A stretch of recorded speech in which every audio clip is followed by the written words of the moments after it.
ওয়ালাইকুম আসসালাম। এই যে এই পটটা দেয়া কিসের জন্য? এই পটটা দিয়া ওই আমাদের যে এই যে পুল্লা লাগাইছি, জি। এই পুল্লায় এই ভোমরায় এই আল মেরে মেরে দিচ্ছে। ও এই আল মারার কারণে সব ওই ক্ষত বিখ্যাত করে ওইগুলো নষ্ট হয়ে যাচ্ছে। ও এই জন্যই এই হরমোন দেওয়ার উদ্দেশ্য যে ওই ওর ভিতরে ওই যে মাকড় ঢুকছে, জি। ওই মাকড় ওই যে ভুমরা ঢুকছে ভুমরা ওইগুলো মারা যাবে তাই। ও মানে ঢোকার লাইন আছে কিন্তু বেরোনোর লাইন নেই। না না, বেরোনোর লাইন নেই। মাশাআল্লাহ, অনেক সুন্দর পদ্ধতি। এই পদ্ধতি, এতে হরমোন দিয়ে আছে। এই পোকাগুলো খুব ক্ষতি করে না? খুব ক্ষতি, মানে কি একদম মানে আল মেরে দেবে।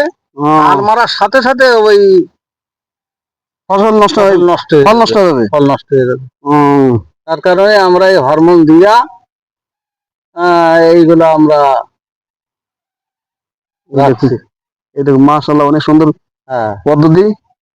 হ্যাঁ, আপনারা চেষ্টা করবেন এগুলো ব্যবহার করার জন্য, চাষি ভাইরা। চাষি ভাইরা। মাশাআল্লাহ।